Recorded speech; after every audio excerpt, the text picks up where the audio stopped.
Hello and welcome to Views on News. I am Jawad Tehami.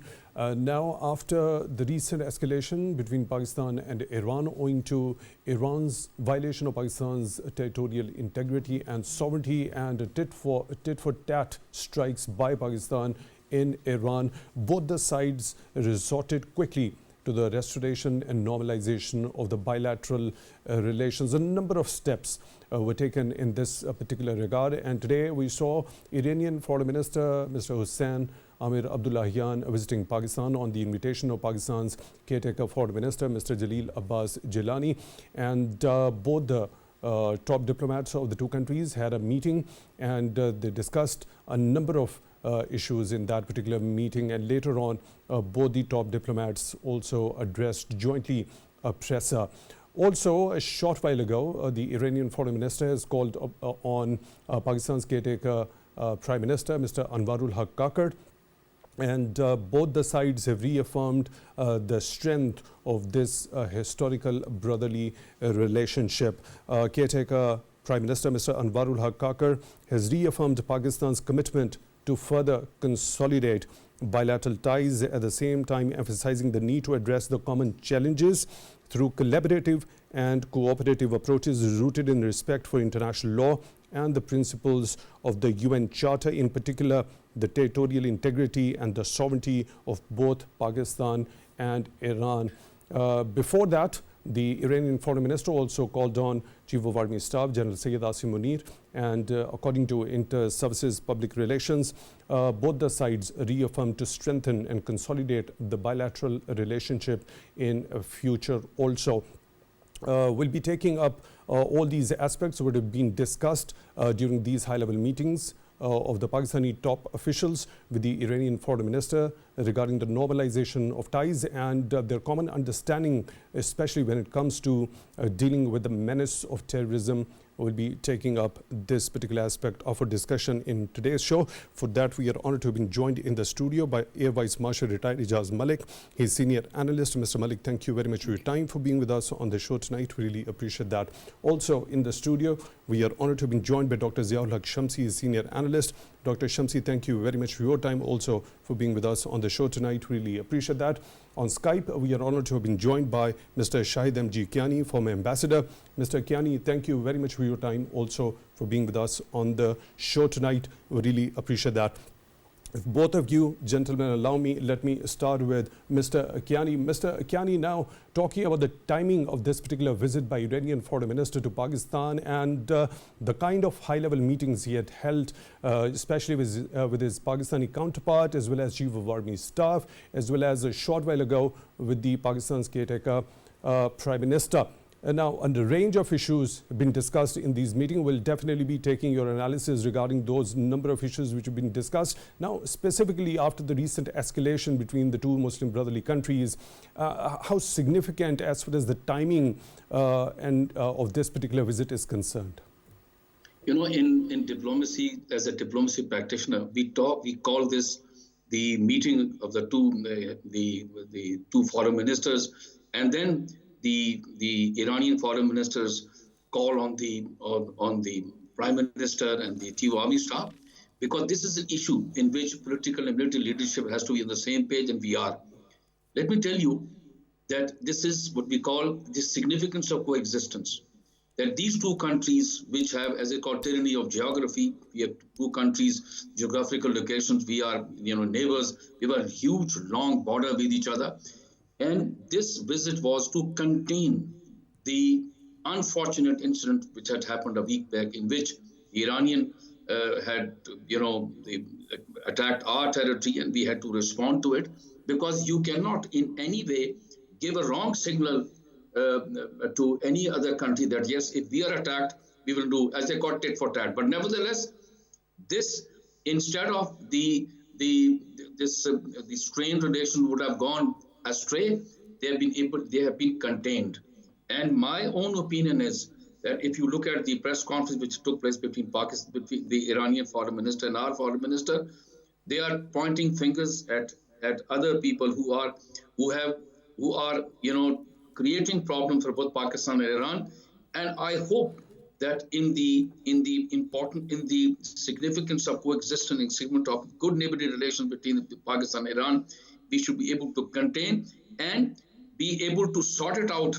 Look at allegations and counter allegations being going on, and we should be able to contain this thing instead of escalating these issues. Right, Mr. Kiani, very elaborately, comprehensively, you have shed light on the significance of this particular visit. Now, when we talk about the recent escalation between Pakistan and Iran and that very quick maneuvering between the two countries and a number of steps taken in that direction to contain this particular crisis at that particular point, and rather than going ahead with that particular conflict ahead, both the countries had that desire and took practical measures in order to restore that particular confidence between each other. Hasn't it set a new precedent when we talk about the bilateral relationship that such a quick restoration and normalization of ties between the two countries actually shows the very strength and the foundation of this historic brotherly relationship between the two countries? This is very important. You see, this is very, very significant that both the countries immediately, I'm saying the word immediately, understood the importance of coexistence and the upgradation of the restoration of the what you call diplomatic ties. Both the ambassadors went back to their capitals, and you could see our ambassador, Mr. Mudassir, a very, very, very matured diplomat. He presented his credentials in a singular, ceremony took place. Presented his credentials that shows how important the relationship Iranian took. That they had a ceremony, presented credentials, and naturally speaking, conveyed the messages of the government of Pakistan at the highest level. So was the Iranian ambassador coming back to his station, because when you have the two ambassadors, heads of mission, at the place at their capitals, respective capitals, the message is received and sent at the highest level. That is what significant. What is the significance is that, and the adversaries of Pakistan and Iran must be thinking, oh yes, okay, this is not going to increase the problems. No, it has been contained. The best thing they did was to send their ambassador to their capitals. It's been contained well in time because of the approach by both the authorities on both the sides. Let me proceed with the discussion. Mr. Malik, hasn't it been unprecedented, the kind of recovery we have seen after that kind of escalation between the two countries? I think it's a very significant move on the part of our neighbors, and it is I would say it's a damage control diplomacy which was essentially required because the friction or any kind of simmering conflict in this region with these two neighbors who have historically enjoyed very good relationship. I think it's of no advantage to either of the two countries, and there is a recognition on both sides. And if we just go through the salients of the presser that they had at the Foreign Office, I think the Iranian foreign minister very candidly highlighted that while we may have some minor irritants, but this particular escalation can be rightly attributed to certain other countries who do not... I'll come to this point. I'll come very important. Okay. 2-3 very important points that you've just mentioned. For now, we'll have to update our viewers as to the meeting that has just happened a short while ago between Pakistan's caretaker Prime Minister Mr. Anwarul Haq Kakar and the visiting dignitary here in Pakistan, Iranian Foreign Minister Mr. Hussein Amir Abdul Ahyan. As you can see these visuals coming on your TV screens, a high-level delegation led by Iranian Foreign Minister. He is here in Pakistan, and earlier we saw he had a meeting with his counterpart in Pakistan, Mr. Jalil Abbas Jilani,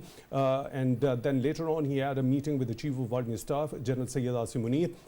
And now these visuals on your TV screens regarding his very important high-level meeting with the caretaker Prime Minister of Pakistan, Mr. Anwarul Haq Kakar. And both the sides have reaffirmed their commitment to consolidate the bilateral relationship. And the Foreign Minister of Islamic Republic of Iran, Mr. Hussein Amir Abdullahian, called on caretaker Prime Minister Mr. Anwarul Haq Kakar, and Prime Minister Mr. Anwarul Haq Kakar underscored the close relation between Pakistan and Iran, and the Prime Minister reaffirmed Pakistan's commitment to further consolidate the bilateral relationship also.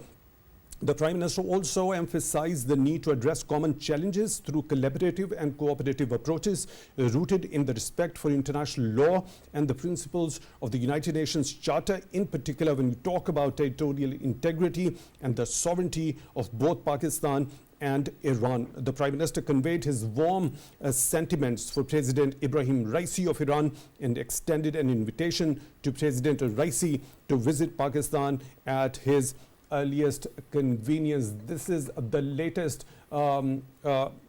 news and the visuals of which you can watch on your TV screens. A high-level meeting a short while ago held between Pakistan's caretaker Prime Minister Mr. Anwarul Haq Kakar as Iranian Foreign Minister Mr. Hussein Amir Abdullahian called on him along with his high-level delegation visiting Pakistan in order to restore that confidence and reaffirming the strength of this particular historic brotherly relationship between Pakistan and Iran. Coming back to the discussion, we are joined here in the studio by Vice Marshal retired Ijaz Malik and Dr. Haq Shamsi, and on Skype we are joined by Mr. Shahid M.G Kiani. Mr. Malik, please go ahead. You already mentioned, now when you talk about the irritants, now this particular recovery of the normalization of the relationship, the restoration of that bilateral relationship, the foundation of which is very strong, does it depict very clearly that it has been an unprecedented when it comes to irritants that are far lesser when it comes to the strength and that very foundation of this bilateral relationship for over the decades? Yes, if we go into the historical perspective, the first 30 years of Pakistan's independence, we have had excellent relationship with Iran. Unfortunately, then the global politics changed, and particularly that of region. In the early 80s, once we had Soviet invasion in Afghanistan, and almost in the same time frame, we had Iranian revolution. So that was at the time that unfortunately both these countries, they were on a kind of divergent course because of the global politics, not of our own choosing. So that was the beginning of some kind of simmering irritants, I would say. But as far as the tremendous potential is concerned of economic development, cooperation, and mutually beneficial ties, I think both the countries' leadership, they are cognizant of its significance. And just see, today the caretaker Prime Minister and Chief of Army Staff giving audience to Iranian Foreign Minister at such a short notice, that amply highlights that how seriously we take our relationship with Iran, because we need to secure one of our borders, because unfortunately our borders are not secure. We either have our declared hostile countries, or we have countries who do not enjoy a very good relationship with us because of various issues, of course not of our doing. So I think it is a very good confidence building move on our part to very promptly respond to this diplomatic mission, call on to Pakistan.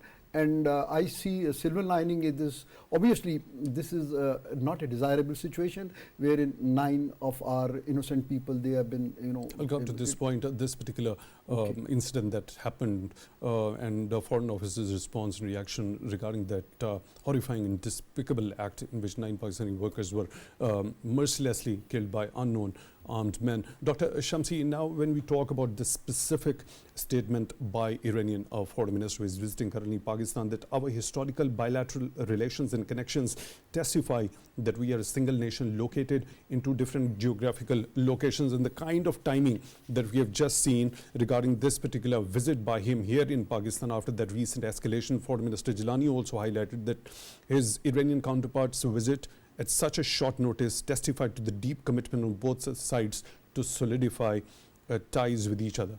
Your understanding regarding this particular development that is happening as we speak. Bismillah ar-Rahman ar-Rahim. Thank you very much, Jawad. This is known as quick reaction action on part of each of the two countries following a very, very unfortunate incident in which Iranians initiated and Pakistans quickly responded. This had to happen because we cannot remain at odds after having decades of excellent relationship and common interests in the region, because this region is already plagued with number of conflicts and wars.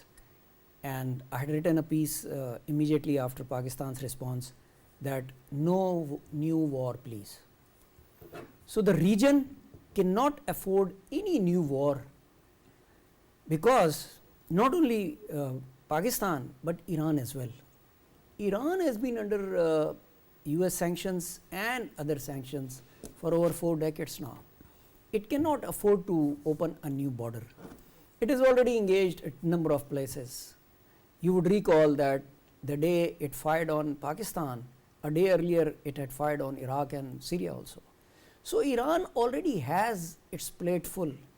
Same is true with Pakistan. So there was no way that these two could have continued. The only thing that these two needed was to determine as to who is going to benefit out of the conflict between the two. And perhaps diplomacy worked. It was quickly analyzed and immediately a hotline was established.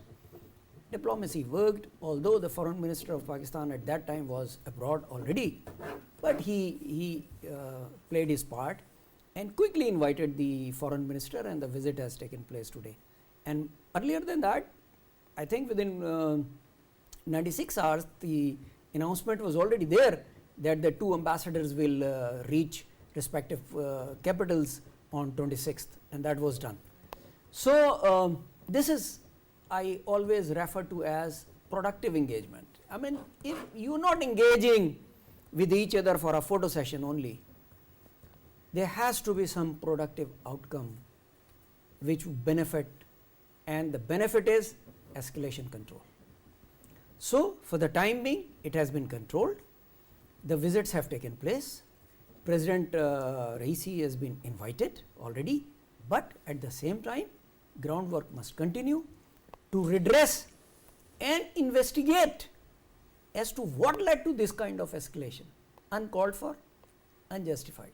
Right. Isn't it? Right. Unless we have been able to trace the source of instigation, we will not be able to avoid it in future. We can only draw lessons if our explanations, investigations have gone on the right direction. Right. And I hope it will Right, be done. Dr. Shamsi, now when we talk about the statements which have come from the Iranian foreign minister during that joint presser, let me quote it, that there is no doubt the terrorists, and the kind of message he has actually sent out to all the terrorists. Let me quote this: there is no doubt that the terrorists located in the common border regions and areas of Iran and Pakistan are led and supported by third countries, and they never favor any good action in line with the benefits of Iranian and Pakistani governments and nations. Now, I'll go on to the second statement later once I take your view on this particular. When he talks of the third countries, you already raised a question, very pertinent indeed, that who was going to actually benefit from this recent escalation. So when he talks of these third countries, what do we understand out of it? In fact, we all know who is the third country, and that is India. Let me be very straight on it. Why? Chanakya's philosophy says the neighbor's neighbor is your friend. So Iran is more close to India than anybody else, Iran and Afghanistan, because they are neighbor's neighbor. That is all right, that is on one side, that is, let the geopolitics decide that. Here what Iranian foreign minister is hinting as that perhaps they have been able to trace what I am saying, that we must trace. We should also trace, and we will definitely find that who wanted to instigate Iran and draw benefit to instigate a crisis or a conflict and let it expand to a level where the others would draw benefit out of it. And I am sure Iranians have done it. Otherwise, Iranian foreign minister saying this on a Pakistani soil would not have been easy for him. If he has said it, very good. I welcome his remarks. So this is kind of a message.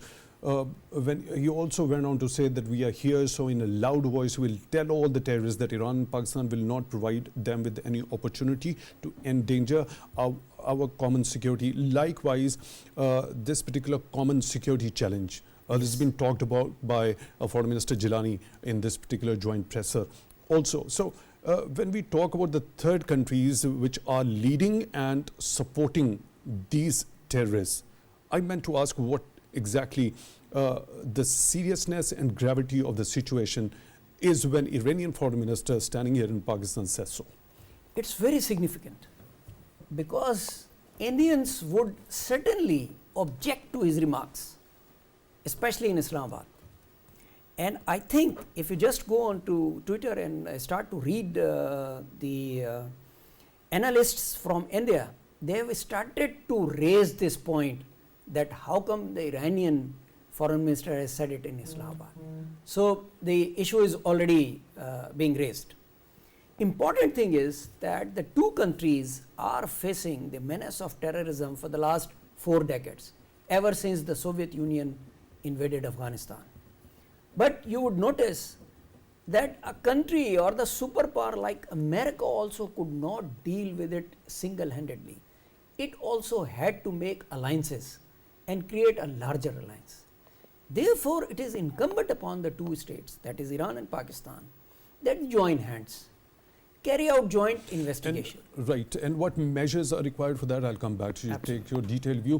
Mr. Kiani, now looking at these statements by Iranian foreign minister, especially sending out a loud and a clear message to all the terrorists that Pakistan and Iran won't allow them to take this opportunity to endanger the common security. And then he also talked about the third countries which are leading and supporting these terrorists to endanger the security that happens to be common of Pakistan and Iran.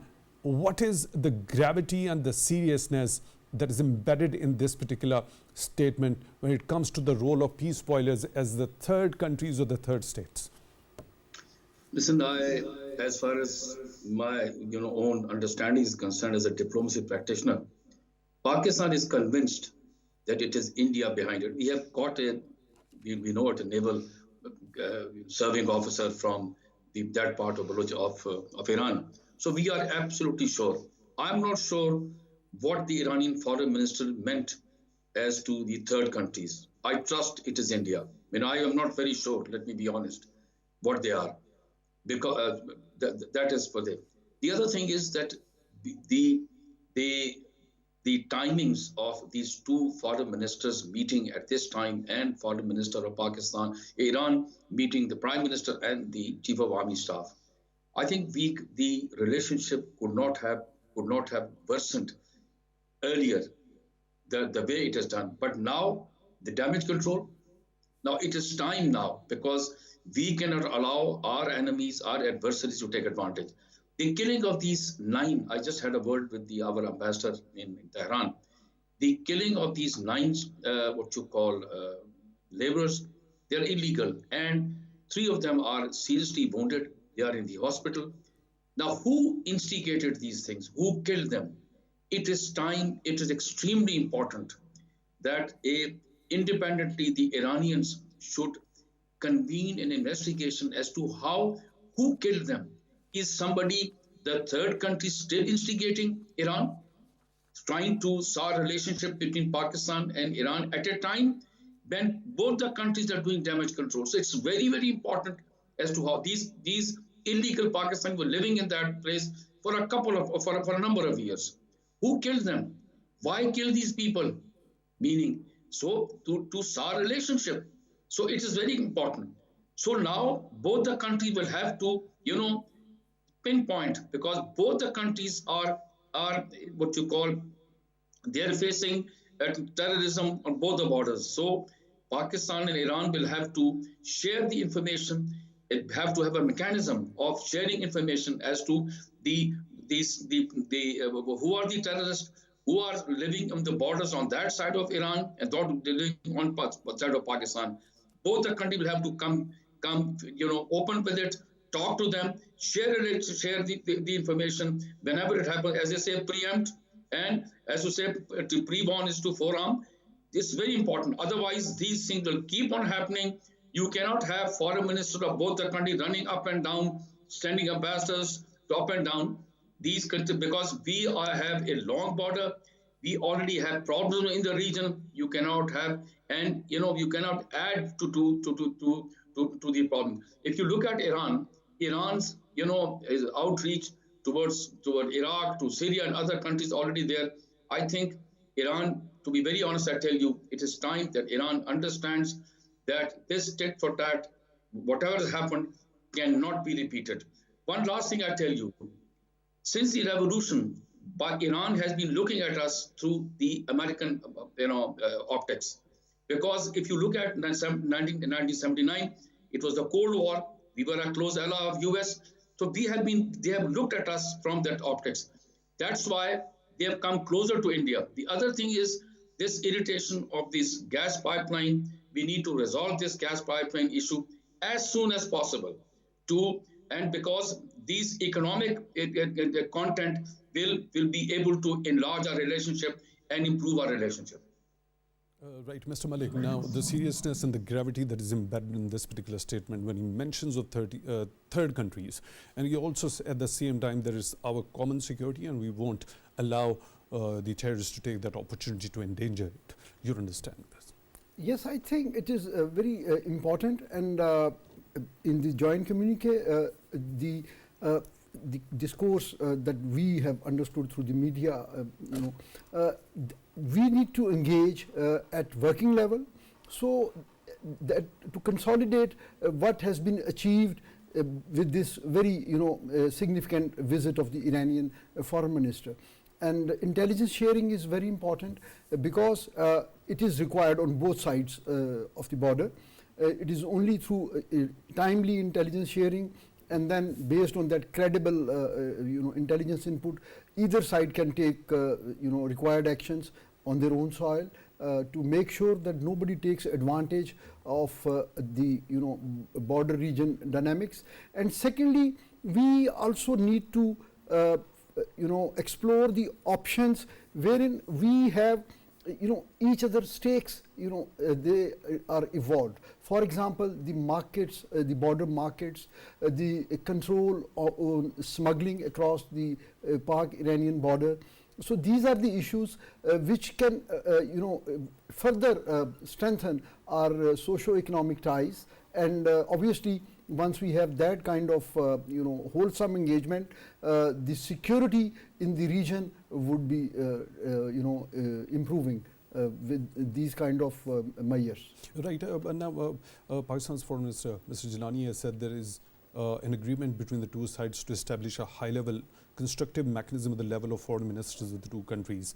And both the neighbors agree to cooperate to fight terrorism in our respective areas, emphasizing the need to allay and address each other's concerns. Now, looking at this particular step of establishing a high-level constructive mechanism at the foreign minister's level, how significant is that step in this particular direction when it comes to the collaborative and cooperative approach between the two countries, especially in dealing with this menace of terrorism? Yes, because earlier, if we see in the recent past and even beyond that, there have only been, allegations that, cross-border infiltration of some terrorists from Pakistan into Iran and some the vice versa. But now, if we have a structured arrangement, it will bring transparencies in this particular domain, and through intelligence sharing, information sharing, and enhanced cooperation or cooperative model, I think it will plug in all those loopholes that our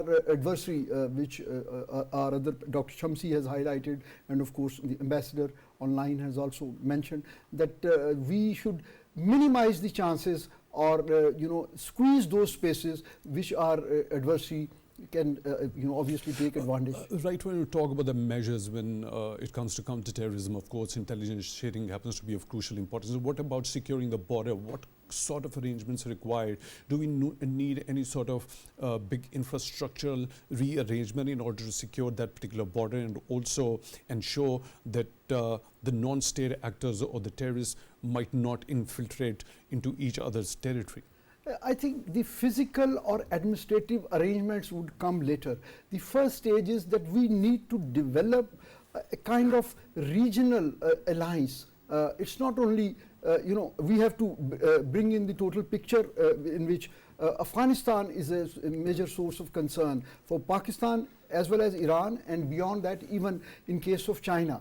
And in recent time, the Chinese engagement in Afghanistan and Chinese engagement with Iran, it's a very significant, I think, milestone. So we can utilize even the Chinese, cooperation in that larger alliance. We should be able to, first of all, evolve a mechanism, and then based on this platform, from this platform, we can execute the measures, both physical security measures in over the border, and plus all other domains, be it the intelligence sharing or media management, to keep calm on our relationship and disengage if any such situation arises, because unless we resolve all these simmering issues, there are chances that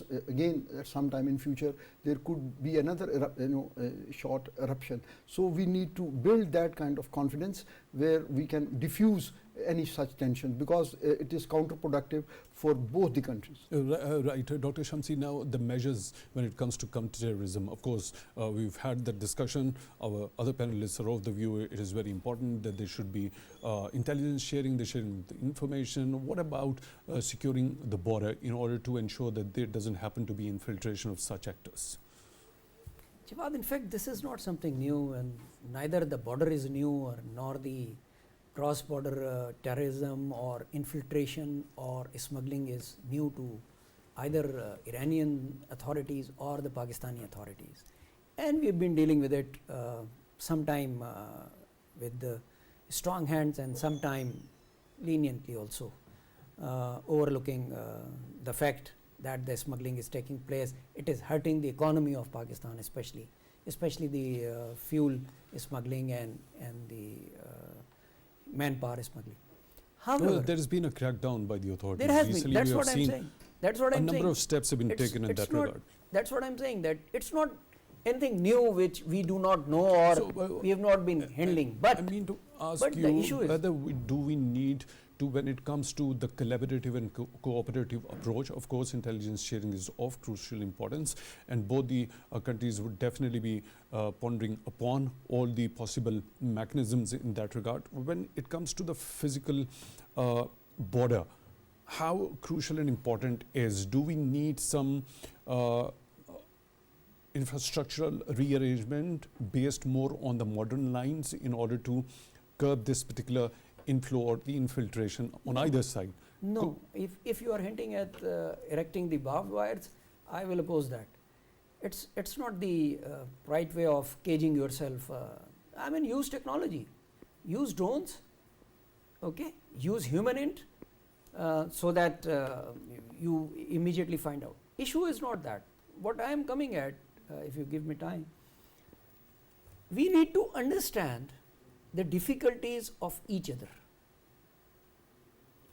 Pakistan perhaps has capacity issues here because it is engaged fully on Afghan border as well as Indian border, and perhaps did not have enough effort to plug the gaps on the Iranian border, which was relatively safer.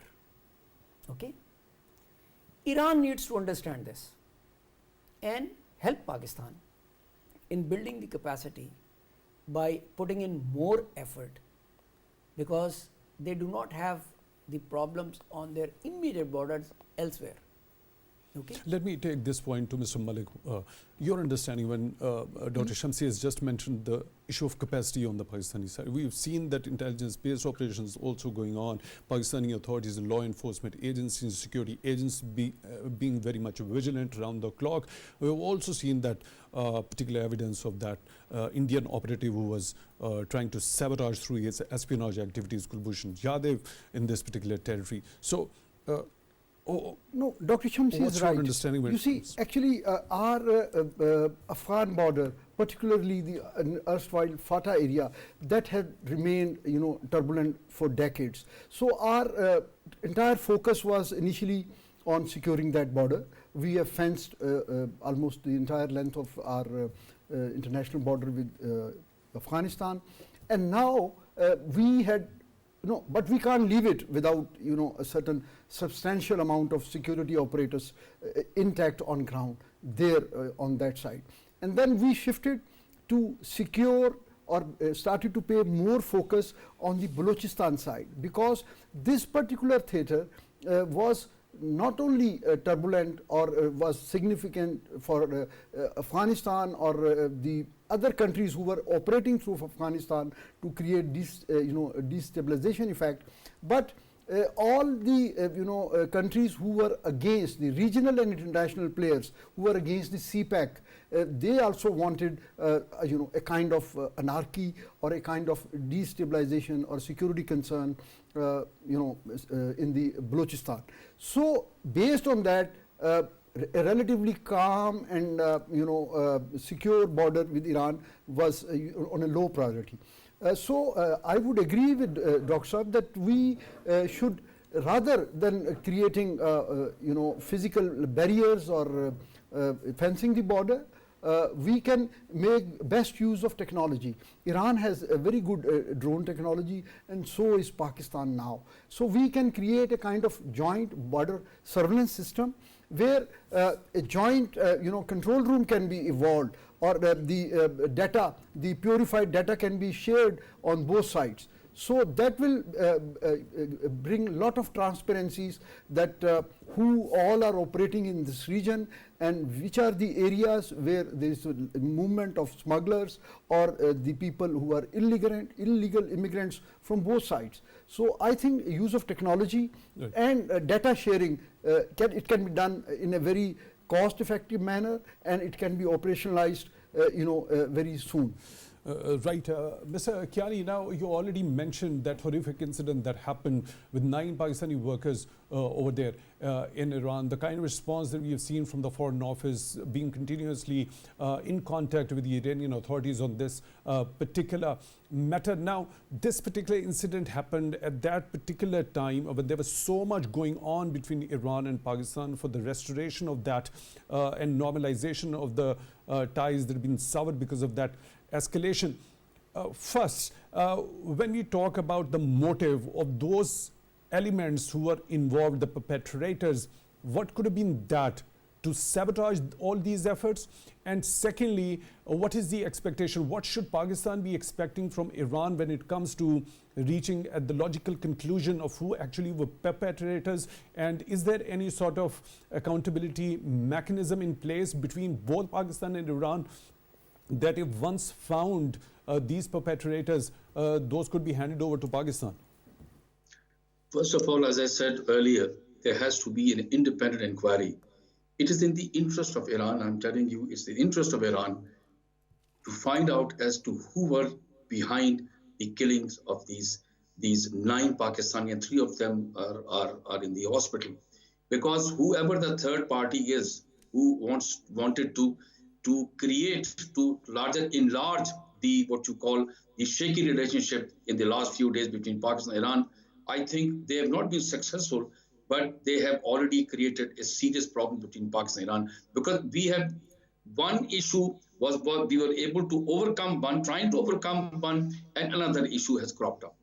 So independent inquiry in which Pakistani authorities should also be involved to find out as to how, first of all, how did these Pakistanis in the last many years are illegal went there. My opinion is border fencing is extremely important. You have to fence the border.